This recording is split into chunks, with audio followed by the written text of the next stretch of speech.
spirit of Chandler Catanzaro. He's dressed very nicely. Take note of that guy. Oh, yeah.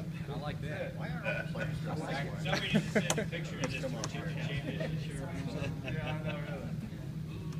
So Greg, take us through your mind as you snapped the ball and put that ball down on the field for that first extra point the other day. Well, for the first extra point, I was just happy that it was an extra point, so that I didn't really have to think about it. I do them all the time. The first thing was I didn't have to worry about the snap because of Jim Brown. Didn't have to worry about the hold. They're always perfect at practice every time. And my main focus was contact. So as long as I just get the right contact, it'll go through. That's my main thoughts on that one. Coach Sweeney said he would just prefer to go ahead and score touchdowns and not worry about the field goals. Do you share that sentiment? Yes, sir. Yes, sir. Being in football, it's not really an individual sport. So I'm really just out there to do what the team needs. If they need me to kick a field goal, I'll kick a field goal. If they need me to kick an extra point, I'll be glad to kick an extra point. So whatever the team needs. Realizing that the reality is you will have to try a field goal at some point. Probably. Would you like to kick one Saturday as opposed to having to go out there 5 nights later at Louisville? I would say yes, just because being at home in Clemson, being able to do it in front of the Clemson family per se. If I do happen to miss my first field goal, I certainly hope I don't. But if I do happen to do it, I would rather do it at home in front of the people I'm more comfortable with instead of at Louisville when people would be going nuts and I'd have more to worry about. Take us back to your genesis with this program. Yeah, it came to be. I mean, you walked on and just came to a tryout or what? The main thing was before my freshman year up at Clemson, I came to the summer kicking camp just to see how it would go, but it went well. At least I thought it went well, but they didn't decide to bring me on, so I was like, okay, I still want to go here as a school. Like I said before, my older sister goes here, and I wanted to be an architect because some of my aunts and uncles are architects, and I've been growing up doing house projects all the time with my dad, and I mean, I just felt like it was the place to be. I loved it up here, the environment, everything that they have going on. So I thought I'd go here to school, and then I was like, I mean, there's a walk-on tryout, so why not? You don't have anything to lose. So I did it, and it worked out. Would you layer all during the year if you sat in the stands? So, yeah. Yes, sir. Let's say your first field goal opportunity is at Louisville. Tell me, what's the mindset with 60,000 people going nuts, coming down on top of you? How do you block that out? The main thing is stick with the process. Yes, the environment may make a difference, but in terms of blocking everything out, you just have to focus on the kick because it's the same grass, it's the same upright, so why overthink it? Were you aware of this summer all the different names that Coach Sweeney had for you before he finally got your name right? Yeah, I was aware. Was it the same way in practice? Could he never remember your name in practice? I mean, I remember one distinct time when I had to go up and kick the 48-yarder at the end of the practice, and everybody was going crazy. And the first two guys went up and kicked it, and I went up there, and Dabo looks at me, and he's like, "What's your first name again?" I was like, "Whoa." So after that, I was like, okay, at least give him a reason to remember it. So yeah, I was aware. So from then on, it improved? Oh yeah. From then on, called me Huegel, and then eventually Greg started coming out. So. When you're sitting in the stands watching games unfold in the past years, are you thinking, hey, that could be me, I can do that? Whenever I first initially visited Clemson, whenever my sister was a freshman, I was still in high school.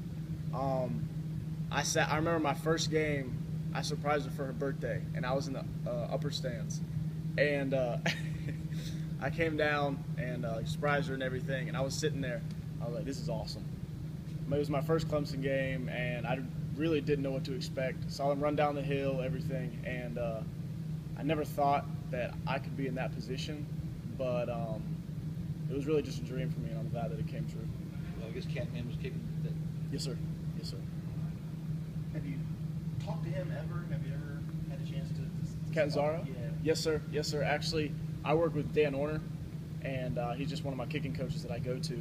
And Catman was actually at the last camp that I went to, and he's probably been at 2 or 3, just helping out because he works with him as well. And if I ever had any questions and say Dan Orner was like a little busy or something talking with another kicker, then I could easily go to Catman and say, hey, could you watch my steps on this one or watch my follow through or something like that. And he was more than happy to help out. I've watched your kicking video. What makes somebody just, you're not promised anything, go out for hours on end on an empty football practice field at home and just kick for hours on end? I mean, the main thing was champions are made when no one's looking. So if you really want to be a champion, or if you really want to be on the big stage someday, such as Clemson, I never thought that would happen. I never knew how big of a school I would be at, or whether I'd be at a school at all. All I knew was this is the dream that I wanted to accomplish. So, and that's the type of work that I had to put into it. Was it hard to keep working even though Dabo told you last year we don't have a spot for you right now, come back next year? Not necessarily, because I knew that's what I wanted to do. And I'm not going to lie, before every single game or during or halftime and everything, when all the kickers would be warming up, everybody would be sitting there talking or like going to the bathroom or stuff like that, and I'd be sitting there watching the other kickers. And I knew like that's what I wanted to do, so just keep working for it and maybe it'll work out. Did you feel like you had a ride when Dabo said he found you in the Bilo parking lot? I honestly don't know where that came from. But coming up with the nickname, the grocery store kicker, for the first nickname at Clemson, I don't know how I felt about it. But hey, a nickname is better than nothing, right? So. Obviously, in a couple of weeks, Evan Lake will be back in the fold.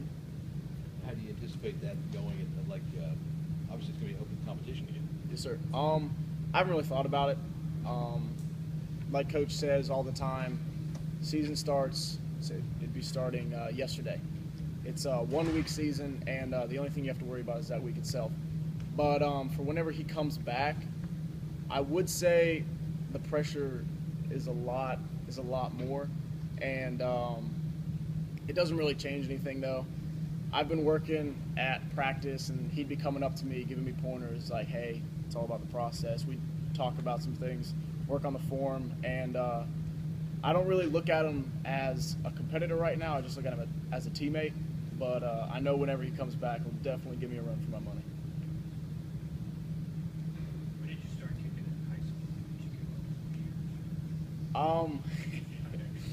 That's a funny question because I played soccer all my life and started at a very young age. It's the only thing I really ever did.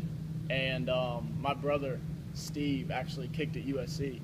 And so whenever he'd be kicking, say he'd go out to practice and anything, I'd be the guy going back there and catching all his balls and throwing them back. And I didn't really think much of it, but I wanted to quit playing soccer to play football because I was tired of not being able to hit anybody. And I wanted to get just a little bit of aggression out. And so I was at B team, and ended up being, I wanted to try out for safety. They said I could do it, and the varsity team needed a kicker. They didn't have anybody, so they came to the B team. Actually, Coach Seitz did, and he said, "Have any of you ever played soccer?" And me and my buddy Jake were like, "Yeah, we did." So we both went out there and just started kicking. And like I knew what to do because of my brother, and I just started making them. And buddy Jake, he became the punter. So from then on, I wasn't allowed to do safety or anything like that. I was just a kicker. For varsity, I was freshman through senior year. Yes, sir. So you have a lot of pent-up aggression? Sometimes. Did you feel like the underdog coming in because there was a couple guys that were already here that were in the program a little bit? Did you kind of feel like you had a long way to go? Oh, no doubt, no doubt. Both Alex Spence and Christian Grooms are great kickers, and I knew that coming into it. So, like I was saying before, I can't really think about all that, because that just gives you one more thing to think about whenever you're about to do the kick, and you already have a lot of stuff to think about. So coming into it, I knew I was going to be the underdog. I knew nobody would really give me a second look, but I feel as if whenever I started making the long ones, then I started getting people's attention, and after that, kind of the bricks kind of fell into place. You just mentioned your affinity for hitting people. Did you follow Spencer Renton's career, and do you hope to be able to run some returners down? definitely did. That'd be awesome.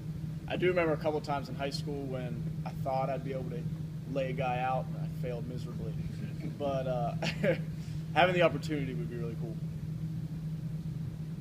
How comfortable, to what range are you comfortable? Yeah, I'm good at 52, 50. Where are you comfortable at? If there's no wind or anything, I'd say I'm comfortable within 45. But outside of that, then you start thinking, okay, you really got to put your leg into this. And so I'd say that. Do you have any goals, like during the course of your career, during the year? Do you want to progress it to a certain point, or is that you feel good about 45? In terms of progressing to a certain point throughout my career, I wouldn't really say I've thought about all that yet. My goals as of right now are just, okay, make all the field goals that they need you to make for the team, and if it works out, it works out. But if I don't have any field goal attempts, I don't have any field goal attempts. That would be awesome, because that means we're scoring touchdowns. But in terms of goals, do you mean overall distance for a field goal, or just in general? Yeah. It'd be awesome to make a really long field goal. Over 50 would be sweet. Just because I know that was my furthest field goal in high school was 51, so I want to beat that. I guess you could say that's a goal for me. Were you ever like an all-region or all-state kicker? Yes, sir. I was all-region my sophomore, junior, and senior